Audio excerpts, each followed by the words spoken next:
बहुत से शोबों की तरह बैरूनी सरमायाकारी पाकिस्तान लाने और पाकिस्तान में जॉब्स क्रिएट करने, बेरोज़गारों को रोज़गार देने और पाकिस्तान की एक्सपोर्ट बढ़ाने के शहबाज हुकूमत के दावे बहुत तेज़ी से एक्सपोज होते चले जा रहे हैं। वो रेकोडेक मंसूबा जो इतने साल इफ्तिखार चौधरी की कोर्ट के फैसले के नतीजे में बंद रहा, जिसके नतीजे में टीथियान कॉपर कंपनी ने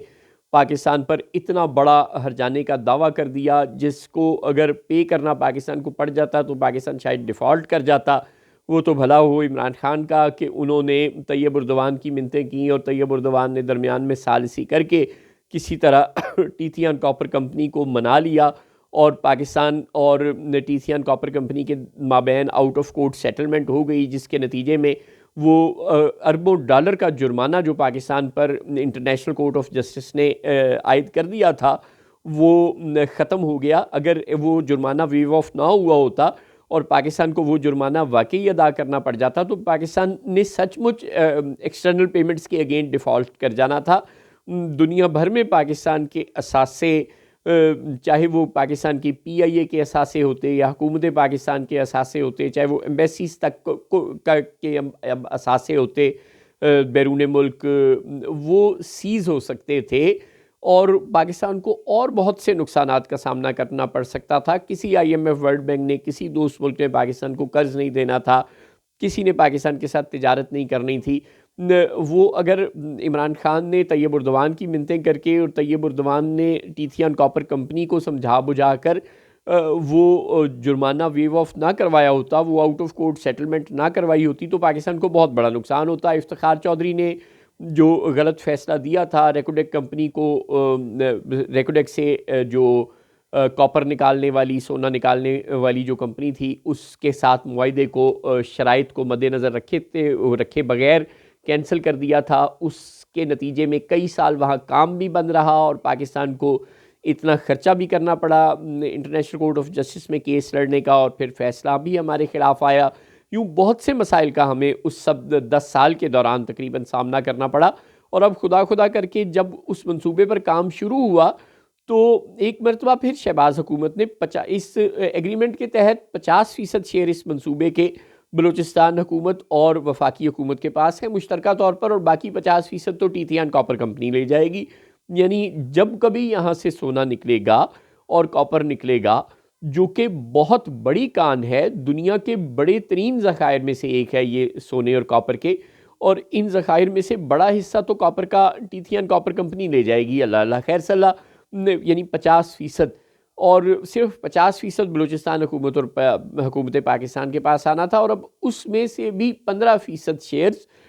सऊदी हुकूमत को बेचने की मंजूरी दे दी है वफाकी काबीना ने, महज चंद $1 मिलियन के एवज़। गज़ब खुदा का, यानी सोने के अंडे देने वाली अगर आपको कोई मुर्गी मिल जाए तो आप ऐसे करें कि उस मुर्गी का पेट चेक कर दें ताकि आप उसके अंदर से सोने के सारे अंडे एक ही वक्त में निकाल लें। ज़ाहिर है ऐसा नहीं होगा, एक दिन में एक ही अंडा वो मुर्गी देती है, और जब आप उसका पेट चेक कर देंगे तो ज़्यादा से ज़्यादा एक अंडा आपको मिलेगा और फिर आपकी छुट्टी हो जाएगी। यानी सारी ज़िंदगी के लिए जो अल्लाह ताला ने आपको रोज़गार दिया है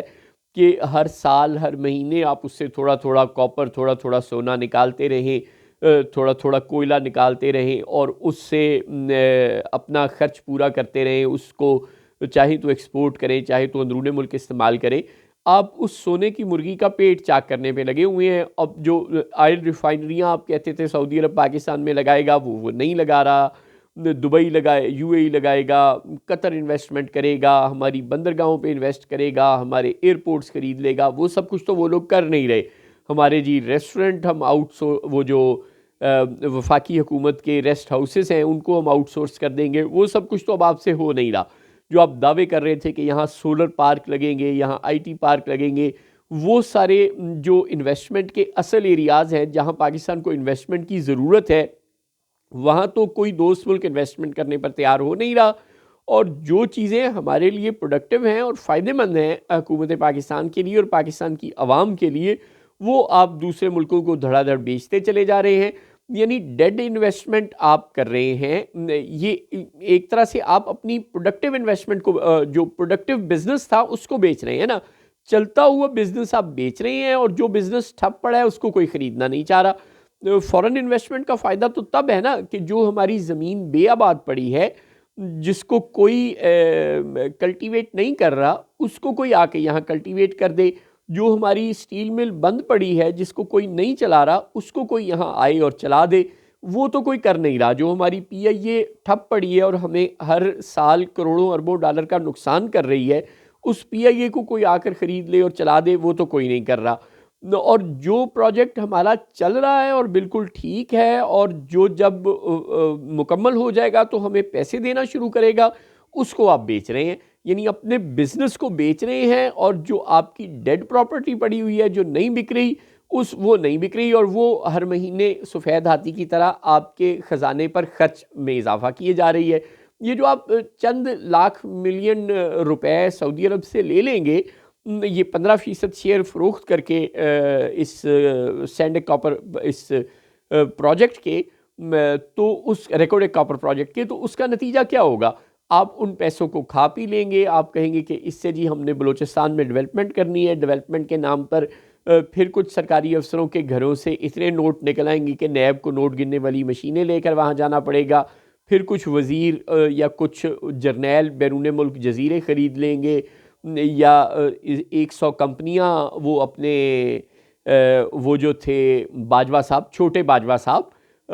आसिम बाजवा साहब, उनकी तरह वो जो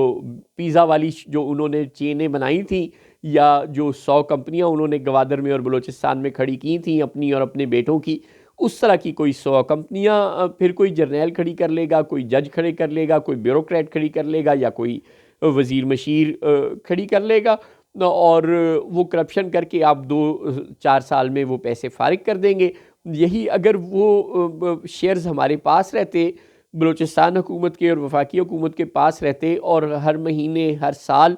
हमें उससे कुछ आमदन होती रहती, तो भले एक ही दफ़ा बल्क में आपकी जेब में पैसे ना आते, लेकिन हर महीने आप उन पैसों को किसी न किसी अवामी प्रोजेक्ट में, अवामी फलाही प्रोजेक्ट में लगा सकते थे। लेकिन नहीं, आपने तो कोशिश करनी है कि जहाँ से आवाम को कोई फ़ायदा हो सकता हो और मुल्क को कोई फ़ायदा हो सकता हो, वो बस ना हो। घर को आग लगी घर के चिराग से।